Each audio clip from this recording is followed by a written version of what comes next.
Tout un rayon, le Mac du vélo pour tous, Michael Tardu, Abel Guggenheim. Bonjour et ravi de vous retrouver en selle pour un nouveau numéro du Mac du vélo pour tous.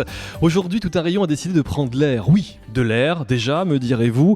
Oui, on est comme ça ici. Surtout qu'il faut se dire, sans air, savoir prendre l'air, c'est aussi assurer sa survie. Un petit peu quand même. Car si l'eau c'est la vie, je vous mets au défi de vivre sans air. Alors défi mis à part, le cycliste qui adore quand même les défis peut se délecter de bons gros bols d'air généreux à chaque sortie. Pour le cycliste des champs, son entourage va être heureux et enchanté de lui rappeler combien il a de la chance de respirer l'air pur de sa campagne. Quant au cycliste des villes, ses proches ne vont pas rater une occasion de lui dire que faute de se faire tuer par le flot de circulation motorisée, c'est la pollution de l'air qui va venir le faucher. Vous savez, ce gros nuage menaçant qui, comme les cauchemars d'enfants, reviendrait à chaque sortie citadine, parfois visible mais souvent invisible, suffisamment sournois pour s'infiltrer dans le pauvre petit corps sans défense d'un être en deux roues non motorisé. Mais évitant toujours l'ouverture du casque du cheval infernal à moteur, les aérations du cercueil de métal ou celle des boîtes de sardines collectives. C'est donc pour cela que seul le pauvre cycliste ou le misérable piéton pense à porter un masque. Oui, un masque. À croire que quand on est cycliste ou piéton, on finit par vraiment vouloir se cacher. Peut-être que c'est tout simplement pour éviter la bêtise de ceux qui entretiennent leur risque cardiovasculaire par manque d'activité. Bienvenue dans cette nouvelle émission. Vous entrez dans les coulisses grâce à la vidéo, c'est ça qui est très agréable. Si vous écoutez seulement cette émission, je vous donne rendez-vous sur toutunrayon.com pour voir ce qui vient de se passer. Je jongle avec le micro. Bienvenue avec à mes côtés aujourd'hui pour parler de l'air et de sa qualité, notre invité permanent qui n'est autre qu'Abel Guggenheim. Bonjour Abel. Bonjour Michael. Ravi de vous retrouver. Alors d'ici quelques minutes, vous allez nous aider à mieux comprendre l'importance d'avoir des mesures fiables et indépendantes quand on parle de l'air et de sa pollution. Oui, je pense qu'après tout ce que vous avez dit tout à l'heure, nos auditeurs ne sont pas étonnés que nous soyons aujourd'hui dans un organisme qui s'occupe de mesurer la qualité de l'air. Bon, donc rendez-vous avec la doc du jour. Si nous parlons de l'air aujourd'hui, c'est parce que Tout un rayon a donc bel et bien installé ses locaux ici, dans cet environnement que vous pouvez découvrir. Dans le 4e, on est à Paris, c'est un haut lieu de la surveillance de la qualité de l'air en Ile-de-France. Bonjour Amélie Fritz. Bonjour. Où sommes-nous ? Vous êtes ici à Air-Paris. Donc, c'est l'Observatoire de la qualité de l'air en Ile-de-France. Nous sommes une association indépendante et je vous accueille ici chez nous. Merci de le faire en tout cas, parce qu'aujourd'hui vous nous ouvrez les portes à la fin d'une semaine de la mobilité, semaine européenne de la mobilité, mais en écho aussi à une journée particulière pour vous. On aura l'occasion d'en reparler au fil des 20 prochaines minutes. C'était mercredi, c'était la journée de l'air. 20 minutes aussi ponctuées de vos rendez-vous habituels, le journal du vélo, et puis un tour de roue avec une association qui fait bouger le vélo solidaire. Le vélo solidaire, on le découvrira avec Atao, une émission que nous avons enregistrée, un rendez-vous que nous avons enregistré lors de notre dernier passage à Nantes. Bienvenue à tous, vous êtes au cœur du Mac du vélo pour tous, à écouter et à regarder sur toutunrayon.com. Tout un rayon, le Mac du vélo pour tous, Michael Tardu, Abel Guggenheim. C'est donc dans les locaux de l'association Air-Paris, à Paris, dans le 4e, que nous nous sommes installés aujourd'hui à Abel Guggenheim. La qualité de l'air, c'est un vrai sujet, un sujet qu'il vaut mieux maîtriser et bien connaître dans une ville ou un pays, et surtout, je le disais tout à l'heure, avec des organismes indépendants. Exactement. C'est une expérience que beaucoup de cyclistes ont fait, c'est-à-dire oh là là, comment tu peux faire du vélo en ville, c'est avec toute la pollution qu'il y a, et c'est souvent la personne qui vous a dit ça, elle remonte dans sa voiture et elle met le contact. Beaucoup de cyclistes l'ont vécu. Ce qui se passe, c'est qu'en fait, tout ça, c'est du ressenti. C'est-à-dire que de temps en temps, vous avez toujours des gens qui vous disent, par exemple, quand on baisse la vitesse de 90 à 80 sur les routes, ou de 80 à 70 sur le périphérique à Paris, ou de 70 à 50, ou de 50 à 30, chaque fois, il y a des gens qui s'opposent à ces mesures et qui vous disent « Ah oui, mais l'ancienne vitesse, c'était parfait, le moteur était tout à fait à son bon régime, mais la nouvelle vitesse, ça va polluer. » C'est-à-dire, et chaque fois, les gens qui polluent, ils vous expliquent que d'autres polluent bien plus et qu'au lieu de les embêter eux avec ce qui pollue, il faut s'occuper des vrais pollueurs. Et donc, pour savoir où est la vérité, il faut absolument qu'on ait des données fiables, des données mesurées par des scientifiques, par des instruments de mesure, par des gens qui les traitent. Et donc, c'est pour ça qu'on a choisi de venir à Air-Paris. Et en plus, ils vont nous présenter une application qu'ils viennent de mettre au point et qui est très utile. Doc du jour avec l'aimable contribution d'Abel Guggenheim qui fait ça avec passion chaque semaine pour vous. 3 minutes pour y voir plus clair avec Tout un rayon, le Mac du vélo pour tous. Avis et réaction sur toutunrayon.com. Notre invité aujourd'hui, Amélie Fritz, responsable du service communication d'Airparis. J'imagine que vous n'allez pas contredire un instant l'analyse d'Abel Guggenheim. Non, sur plusieurs aspects. C'est vrai que nous sommes une association indépendante. C'est très important justement de réunir au sein de notre conseil d'administration tous les protagonistes en charge de la qualité de l'air, ceux qui la mesurent, ceux qui les mettent, ceux qui en ont la charge. Et c'est pour ça qu'au sein de notre conseil d'administration, on réunit tous les partis, l'État, les collectivités locales, les industriels, les associations de protection de l'environnement et des consommateurs, les experts de qualité de l'air. Tout ça aussi nous confère cette indépendance. Pour revenir sur ce qu'a dit Abel, je suis tout à fait d'accord. On oublie souvent, pour parler du vélo par exemple, on oublie souvent que le premier exposé à la pollution reste l'automobiliste. Et il est aussi le premier exposé à sa propre pollution. C'est lui qui est dans le cœur du trafic. Et si on regarde par exemple le cycliste, lui, on peut considérer qu'il a une exposition qui est dite intermédiaire. Parce que justement, il n'est pas comme l'automobiliste, il ne va pas prendre des tunnels, il ne va pas prendre des voies rapides. Mais par contre, il est quand même plus exposé qu'un piéton, parce que malgré tout, il a cette proximité liée au trafic lui aussi. Donc c'est vrai que c'est très important de faire ces mesures. Et ça nous est très utile. Merci en tout cas de nous accueillir ici dans vos locaux, Amélie Fritz. On va revenir d'ailleurs plus en détail sur la mission et le travail d'Airparis. Tout un rayon, le Mac du vélo pour tous. Toutunrayon.com. Amélie Fritz, donc vous êtes responsable du service communication d'Airparis. Si vous voulez en savoir plus sur Airparis, www.airparis.asso.fr. C'est pas plus compliqué que ça. Alors comment est née l'association Airparis ? C'est bien parfois de connaître l'origine d'une association, l'origine d'un projet pour mieux le comprendre au présent. Airparis, quelle a été la première mission et la naissance de ce projet ? Alors, Airparis, en fait, a plus de 35 ans, est né en 1979. Ça naît d'un constat. Et il y a de la pollution à Paris, mais en fait, d'ailleurs, ce n'est pas un constat qui date même des années 80, c'est un constat qui date même des années même précédentes. En fait, tout a commencé plutôt dans les années 50, où à Londres, on a eu un énorme épisode de pollution, le smog, dans les années 50, un peu ce territoire à la Hitchcock où on voit toutes ces fumées. Mais là, c'était vraiment des pollutions industrielles qu'on avait en ville. Et en 1952, à Londres, il y a eu plus de 4000 morts qui ont été causées à cause de cette pollution industrielle en ville. Et à cette époque-là, dans les années 50, donc, les autorités ont pris conscience de l'impact que pouvait avoir la pollution dans des zones habitées. Et de ce fait, on commençait à naître une surveillance, des réglementations. Et aujourd'hui, on a un autre constat, mais avec une situation encore problématique. Il y a eu une vraie évolution de la portée de vos travaux ces dernières décennies ? C'est-à-dire ? Les résultats ont évolué, l'écoute d'Airparis a changé, l'importance des chiffres que vous avancez a été prise en compte différemment ? Vous avez observé ça ou pas nécessairement, ou c'est difficile à évaluer ? Oui, c'est un peu difficile à évaluer. Après, c'est vrai que cette position d'organisme indépendante nous est très chère, parce que justement, ça permet de donner et de parler à différents interlocuteurs. On est en charge de s'adresser aussi bien aux autorités, aux médias, au grand public, aux collectivités locales, aux décideurs, et ce, d'une seule et même voix.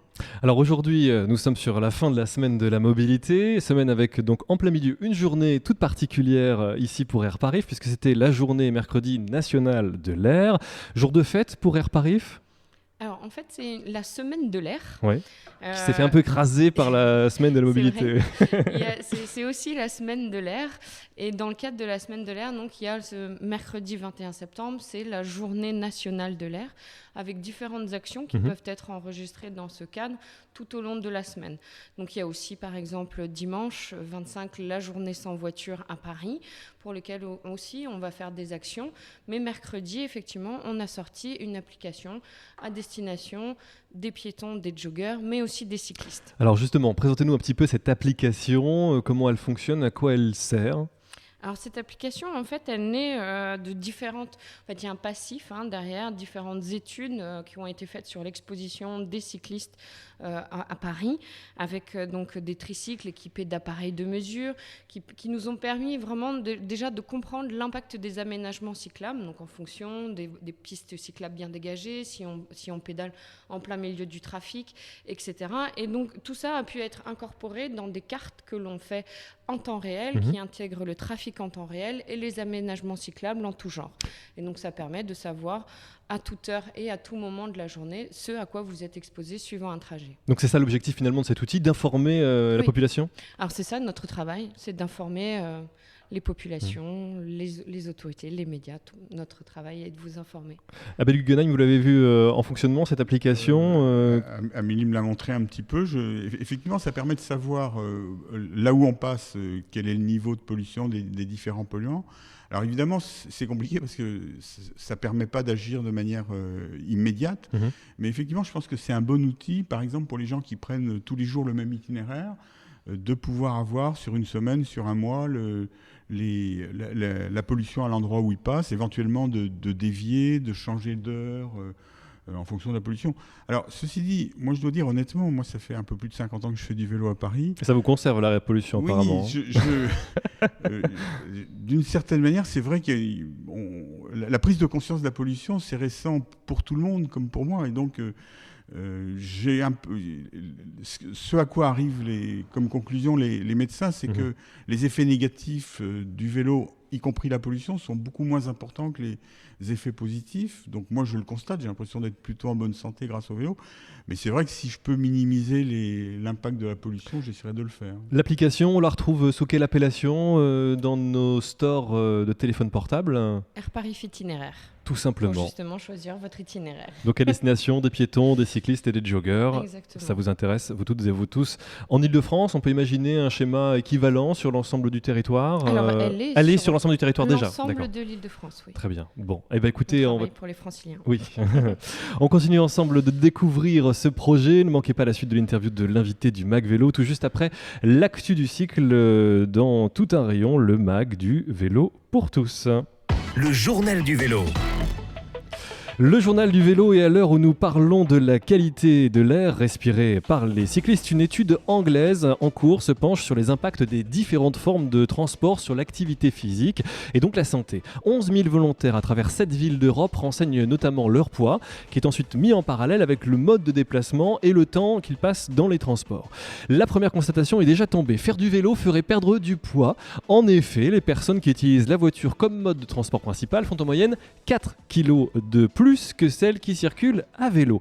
Mais l'étude continue et les chercheurs attendent encore pour confirmer leurs travaux. D'ailleurs, notez que si vous habitez Anvers, Barcelone, Londres, Örebro, on est en Suède, Rome, Vienne ou Zurich, vous pouvez vous porter volontaire et soutenir l'équipe de ce groupe de recherche à l'acronyme qui doit quand même bien faire rire les Italiens vu le sujet de l'étude, puisque ça s'appelle nul autre que PASTA.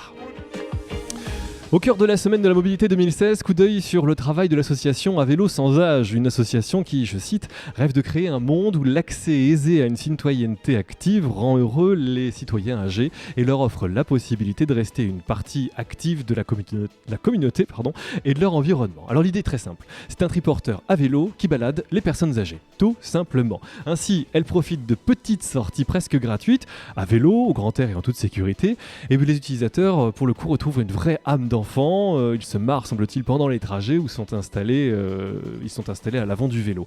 La transposition de cette expérience est en fait née au Danemark en 2002 et À Vélo Sans Âge est arrivé à Cap-Breton il y a quelques années de cela. Pour plus d'infos et pour soutenir le projet qui a besoin de soutien, rendez-vous sur avelosansage.fr. Enfin, eux ont choisi de partir au Maroc à bord d'un vélo solaire, en vélo couché. François Médaille et Jean-Marie Azé se sont lancés ce pari 5000 km au départ des environs d'Albi pour rejoindre dans un mois le Maroc pour la 3e édition du Marocco Solar Festival à Ouarzazate. Alors en fait, c'est un événement international qui est dédié au soleil et au développement durable des zones désertiques. Les deux amis iront ensuite à la COP 22 à Marrakech. Et côté équipement, c'est donc un vélo couché, des panneaux solaires au-dessus de la tête, des batteries rechargées ainsi et une empreinte carbone quasi nul, à l'exception de la traversée en bateau, une traversée en bateau qui coûte un petit peu sur le bilan carbone, mais sinon le bilan était quasiment nul, c'est comme quoi c'est possible de se déplacer sans aucun problème et surtout de façon propre. Bonne route à eux. Amélie Fritz avec nous, responsable du service communication d'Airparif. Comme toujours, on fait réagir nos invités sur ce petit journal du vélo et ces quelques infos au cycle. Est-ce qu'il y a une info en particulier qui a retenu votre attention ? Moi, c'est par rapport à la santé. Bon, outre le poids, mais par rapport à la santé, c'est vrai que nous, on n'est pas experts sanitaires. Ceci dit, nos données sont utilisées par des épidémiologistes pour justement mieux comprendre ce à quoi on est exposé. Et pour ce qui est du vélo, l'ORS a fait toute une étude sur justement l'exposition des cyclistes en Île-de-France. Et malgré tout, sachez que faire du sport reste bon pour la santé. Outre le fait que vous émettez moins de pollution, ce qui participe également à l'amélioration de la qualité de l'air, ça reste aussi bon pour votre santé de rester actif. En tout cas, c'est les résultats de cette étude de l'ORS.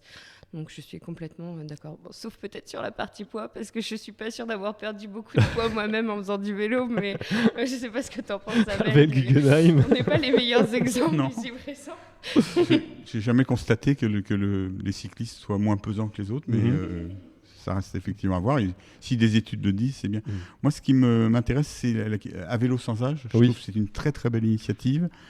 Simplement, le nom, donc ça permet à des gens de transporter des personnes très âgées sur des vélos et de leur faire goûter le plaisir.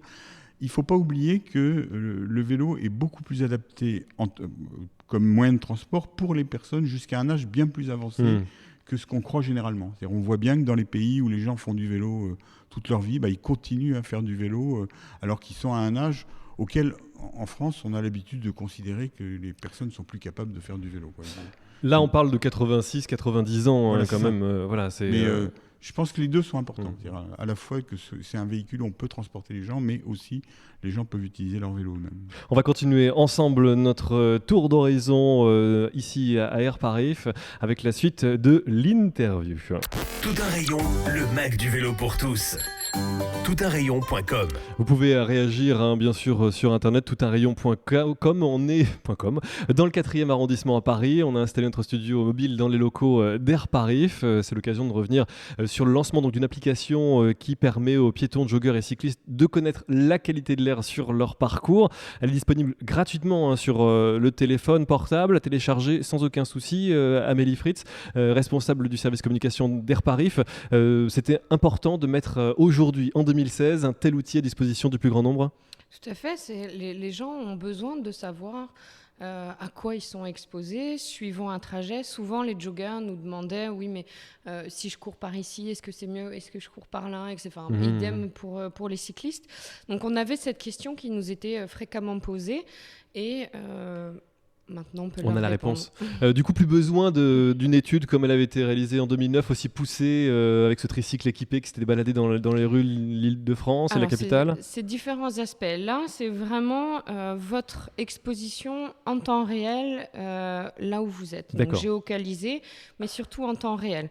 Ce genre d'études au long terme vont plutôt nous répondre sur des tendances ou sur des grandes réponses par rapport à des axes de circulation, par rapport à des coefficients de réduction en fonction de tel aménagement, etc. Donc, ces études au long terme vont nous permettre de mieux comprendre la qualité de l'air au long terme, tout au long de l'année, à quoi vous êtes exposé en fonction de tel et tel aménagement. Et par contre, là, c'est vraiment du direct en temps réel. Donc, c'est un autre type de réponse, mais qui est tout aussi important. On reverra une étude de ce type paraître dans les mois, les années qui viennent, comme celle de ce tricycle tout équipé ? Alors, de manière générale, on nous pose beaucoup plus de questions sur l'exposition individuelle. À quoi moi je suis exposée si je prends tel type de transport, si j'habite à tel endroit, si je travaille à tel endroit, etc. Et c'est vrai qu'on commence à répondre de plus en plus à ces réponses vraiment individualisées. Et oui, on va commencer à fournir plus en plus de réponses en ce sens. Alors individualisé certes, mais là aujourd'hui Airparif a rejoint le comité d'experts constitué par la région pour l'évaluation de l'impact de la fermeture des voies sur berge parisienne. Est-ce que la politique parisienne en termes de qualité de l'air va dans le bon sens ? Alors, de manière générale, ce que je peux vous dire, c'est que la qualité de l'air s'est améliorée ces 10 dernières C'est à années. l'image de ce petit film qui tourne actuellement dans Ouais. vos locaux, c'est ça? Mais comme on peut voir sur ces images, elle n'est pas complètement résolue non plus. On respire mieux aujourd'hui qu'hier. Donc les mesures qu'on pouvait avoir en 2007, en 2005, on a fait toute une étude sur l'évolution de la qualité de l'air entre 2002 et 2012 qui montrait justement ces évolutions sur Paris. Mais de manière générale, même à l'échelle de l'Île-de-France, on respire mieux aujourd'hui qu'hier. Donc différentes actions à l'échelle européenne, nationale et locale ont eu un effet. Maintenant, aujourd'hui, on a encore un Parisien sur 2, 1,6 million de Franciliens qui sont surexposés, ce qui reste encore qui reste problématique. Un Parisien sur 2, malgré tout, qui sont exposés à des niveaux qui sont au-delà de la réglementation, avec des cartes comme on peut voir là sur le petit film qui restent malgré tout très parlantes. Mieux respirer, c'est l'avenir? Ah bah oui. Souhaitons-le, il faut le souhaiter. Oui, ça va s'améliorer. L'avenir est en cours. Bon, comme tant je vous mieux, dis, on alors. respire déjà mieux aujourd'hui qu'hier. Et ça va continuer. Et j'espère bien que ça va continuer, oui. Après, la pollution d'hier n'est pas la même que celle d'aujourd'hui et ne sera pas la même que celle de demain. Différentes technologies arrivent. Dans les années 50, c'était des problèmes industriels. Aujourd'hui, c'est des problèmes ici du trafic. Quelles seront les pollutions de demain? On réfléchit aussi aux enjeux du futur. En tout cas, pour aider la société à respirer à l'image d'Air Paris, il y a d'autres organismes qui s'investissent, pas de la même façon et pas avec la qualité de l'air directement. Ce sont les associations qui s'investissent et c'est l'heure de prendre justement un nouveau bol d'air ensemble. Tout un rayon, le Mac du vélo pour tous. Toutunrayon.com. Mettre en valeur les initiatives locales, c'est ce que nous vous proposons avec les acteurs du cycle et les projets d'aujourd'hui et de demain. Tout ce qui fait bouger le vélo est dans notre tour de roue. Du Mac du vélo pour tous, vous allez pouvoir nous parler de vos actions en passant par toutunrayon.com.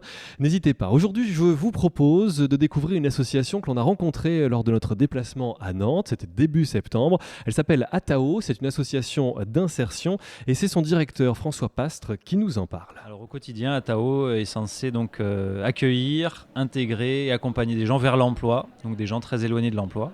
Et donc on a tout un tas d'activités, dont une activité de vélo, de réparation de vélo. C'était la vraie question que j'allais vous poser. Quel était le lien entre l'emploi et le vélo? Vous venez d'y répondre. Alors plus concrètement, comment vous travaillez ensemble, vélo et emploi? Eh bien en fait, on fournit un travail à des personnes très éloignées de l'emploi et ce travail-là cherche des supports d'activité. Et le vélo est un très bon support d'activité, puisqu'il permet d'avoir toute une chaîne justement de progression jusqu'à une sortie vers un emploi qui n'est pas forcément dans le vélo, mais qui peut être pour une grande majorité des gens vers le vélo. Après, ça dépend des projets. Du coup, quelle est la force du vélo dans ces actions solidaires, sociales? Eh bien, déjà, tout le monde a un vélo, tout le monde sait de quoi on parle, donc ça fait quand même un lien assez naturel entre les personnes. Quand les gens arrivent, tout de suite, ils sont assez familiarisés avec l'engin. Et puis après, on est tous capables d'apprendre à réparer un vélo. Il faut juste avoir un bon professeur. Donc nous, ces professeurs-là, on les appelle des encadrants techniques, pédagogiques et sociaux. Et donc c'est comme ça que des personnes qui n'y connaissent rien, petit à petit, acquièrent des savoir-faire et repartent avec quand même un bagage. Donc c'est comme ça qu'ils gagnent confiance en eux, qu'ils arrivent aussi à se reconstruire et qu'ils arrivent à voir qu'ils ne sont pas des moins que rien, mais qu'ils sont capables d'apprendre. Abel vous écoute avec attention. C'est le lien social du vélo qui est important. Non, moi j'attendais que François dise la phrase que j'ai entendu dire tout à l'heure et qui me plaisait bien. Qui était nous on répare des vélos pour réparer des personnes. Voilà. C'est ça qui est assez fascinant dans votre initiative. Du coup, quel type de structure, comment vous vivez, qu'est-ce qui vous finance, comment vous vous en sortez pour sortir les gens et aider les gens à s'en sortir? Donc nous on est une association d'insertion, donc on est agréé par l'État, donc via les directions départementales. D'accord. Et donc grâce à ça on peut accueillir des personnes très éloignées de l'emploi, donc des gens au RSA, des gens qui sont à l'ASS, des gens qui sont exclus pour différentes raisons. Et donc à partir de là, on a un financement pour ces personnes-là que personne ne veut embaucher puisque a priori elles sont inemployables. Et en fait, nous on relève le défi de les employer déjà, de leur faire un vrai salaire, donc on les salarie. Et puis après, on les remet au travail et on leur redonne confiance. Ça marche à Nantes? Ça marche très bien à Nantes, oui. Puisqu'aujourd'hui, on a 60% des gens qui arrivent à Atao qui repartent avec un emploi durable et ou une formation qualifiante et c'est assez exceptionnel.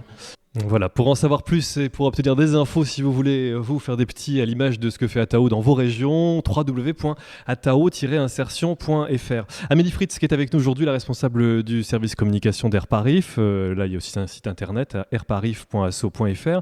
Une association qui s'investit, c'est toujours pour le mieux et c'est important pour la société. À l'image de celle d'Atao ou d'autres associations comme vous. Tout à fait. Oui, c'est la question et la réponse qui sert à rien. Abel Guggenheim, vous souhaitez ajouter quelque chose? Non, c'est pas tout à fait le même type d'association. Oui, hein, de façon générale. Hein. Oui, parce que Airparif est formellement une association, mais c'est un organisme de santé publique. Quasiment un organisme agréé. Oui, au-delà de ça. De manière personnelle, Oui, vous avez le droit de répondre de manière personnelle. Je cautionne ce genre Très bien. cette association, mais c'est vrai qu'on n'est pas du tout le même genre d'association, même si... Abel Guggenheim, des initiatives comme celle d'Atao, c'est important pour le cycle? Ah bah oui, c'est important, mais on va continuer à rendre compte de l'expérience. Mais Amélie m'expliquait tout à l'heure qu'elle fait réparer son vélo au Petit Vélo de Maurice, qui est une association aussi qui s'occupe d'insertion à Paris. Donc il y a tout. C'est vrai que dans tout ce qui est l'économie sociale et solidaire, tout le vélo a une importance, une grande importance. Air Paris, l'association pour la surveillance de la qualité de l'air en Ile-de-France, était donc votre invité aujourd'hui dans le studio mobile de Tout un rayon. N'oubliez pas de télécharger la nouvelle application donc, qui permet aux piétons, joggeurs et cyclistes de connaître la qualité de l'air sur leur parcours. On va rappeler son nom, Amélie. Air Paris Itinéraire. Et vous la retrouvez sur toutes les plateformes habituelles pour mettre dans votre téléphone à télécharger gratuitement. Informez-vous, c'est la mission notamment d'Air Paris. Ensemble, nous terminons cette nouvelle émission de Tout un rayon, un nouveau mag du vélo pour tous qui s'arrête pour cette semaine. Pas de panique, on se retrouve dès la semaine prochaine. L'habitude est désormais prise. Chaque semaine, de nouveaux invités, de nouveaux rendez-vous. Et pour nous suivre, vous pouvez le faire. Retrouvez nos émissions, les programmes à venir sur toutunrayon.com. N'oubliez pas surtout, ça marche aussi pour vous, Amélie, partagez cette émission et les suivantes sur vos sites, sur vos blogs, sur vos réseaux sociaux. C'est votre mag du vélo pour tous. Restez en selle à nos côtés. À la semaine prochaine, Abel. À la semaine prochaine. Retrouvez le Mac du vélo pour tous sur toutunrayon.com.